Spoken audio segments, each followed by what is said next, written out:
Shalom chez vous. Aujourd'hui, je viens encore avec une question. Comment renforcer son estime de soi? 4 choses à faire. Premièrement, tu dois te rappeler plus de tes forces que de tes faiblesses. Rappelle-toi plus de tes qualités que de tes défauts. Souvent, en fait, ce qui détruit l'estime de soi, c'est ce que les gens disent sur nous. Quand les personnes ne voient que les défauts au lieu des qualités. Lorsque tu t'entoures de gens qui ne parlent que de tes faiblesses, plus tu entends, plus tu te fatigues et plus tu crois à ce qu'ils sont en train de te dire. Jérémie, Dieu l'appelle. Jérémie 1,6, il dit « Ah Seigneur éternel, moi je ne sais point parler, je suis un enfant. » Dieu lui dit « Ne dis pas ça. » Parce que le Dieu qui t'a choisi, le Dieu qui a permis que tu te retrouves là où tu es maintenant, il t'a donné aussi, n'oublie pas, les capacités nécessaires. Alors, quelles sont tes forces? Est-ce que ce soir, tu peux identifier les forces que tu as? Tu peux identifier les qualités que tu as. Et tu commences toi-même à le dire. Toti, tu es forte. Toti, tu es intelligente. Toti, tu peux arriver. Voilà, c'est très important parce que l'estime de soi sont des choses qui se passent à l'intérieur de soi-même. On ne l'exprime pas, mais tout simplement, au fond de nous-mêmes, on ne croit pas qu'on peut y arriver. On ne croit pas ce qu'on est et ce que le Seigneur a dit sur nous.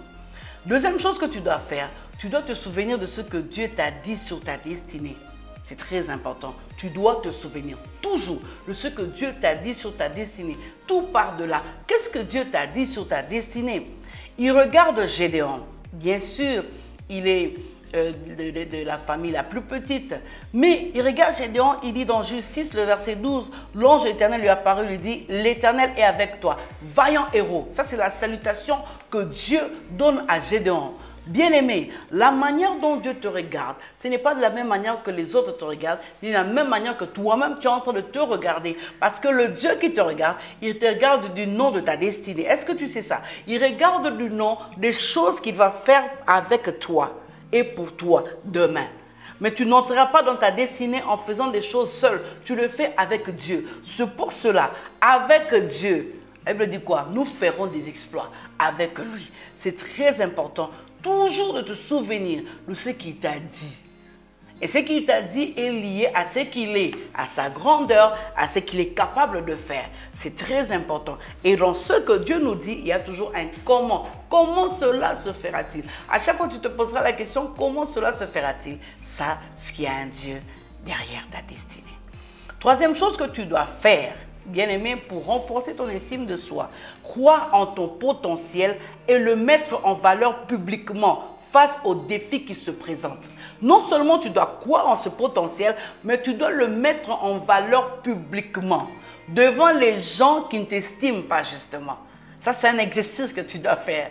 C'est comme ça, tu dois le faire. David dit aux Philistins, 1 Samuel 17, le verset 45, « Tu marches contre moi avec l'épée, la lance et le javelot, et moi je marche contre toi, au nom de l'Éternel des armées, le Dieu de la main d'Israël que tu as insulté. » Il est en train de dire le plus grand potentiel que David avait, c'était le nom de Dieu.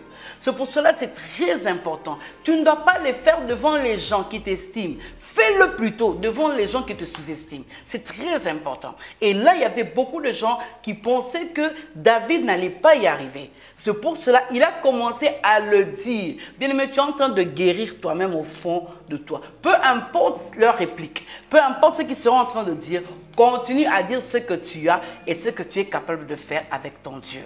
Quatrième chose que tu dois faire, tu dois te défier toi-même. Faire des choses qui te dépassent. C'est-à-dire tu dois oser. Parce que ce qui tue ton estime de toi, c'est la peur aussi de échouer. On a parlé de la peur de échouer l'autre fois. Mais ici, maintenant, je te parle de te défier toi-même. Faire des choses qui te dépassent. Oser. Quand les gens disent que ça ne peut pas se faire, toi, range-toi du côté des gens qui disent que ça peut se faire. Quand les gens disent que c'est impossible, range-toi du côté de Dieu qui n'a pas d'impossibilité, en qui tout est possible. Donc, c'est-à-dire, fais des choses de sorte que toi-même, en te regardant, tu dis, est-ce que je veux vraiment y arriver? Initie des projets. Lorsque toi-même, tu te réfléchis, tu dis, je n'ai même pas de fonds. Est-ce que je vais y arriver? des projets qui te font peur toi-même. C'est une manière aussi de renforcer en toi. 1 Samuel 17, 46, c'est toujours David qui parle devant Goliath. Aujourd'hui, l'Éternel te livrera entre mes mains. Il n'a pas encore battu Goliath. Je t'abattrai, je te couperai la tête. Aujourd'hui, je donnerai les cadavres du camp des Philistins aux oiseaux du ciel et aux animaux de la terre. Et toute la terre saura qu'Israël a un Dieu. Il se défie lui-même. Parce que ce que David était en train de faire était suicidaire. Il veut se lever pour combattre contre un géant qui est 1000 fois plus fort, plus supérieur, un guerrier contre lui. David, ce que tu as fait, c'est en secret. L'ours et le lion, les gens n'étaient pas là. Donc, c'est-à-dire, à un certain moment, tu te défies et tu dis, je veux faire cette activité, je veux faire ce projet, peu importe que je sois seul. Tu es en train de te défier. Quand tu te défies, quand tu es seul, toi-même, tu te poses des questions, tu as seulement des réponses négatives. Ah, à ce moment-là, dis-toi que je vais y arriver avec mon Dieu. Et je suis sûr que cette phrase, il faut que tu la déclares. Et toute la terre, et toute la famille, et toute l'église, et tout le pays saura, mets ton nom. Moi, j'aimais Toti, que Toti a un Dieu. Que mon Dieu te bénisse.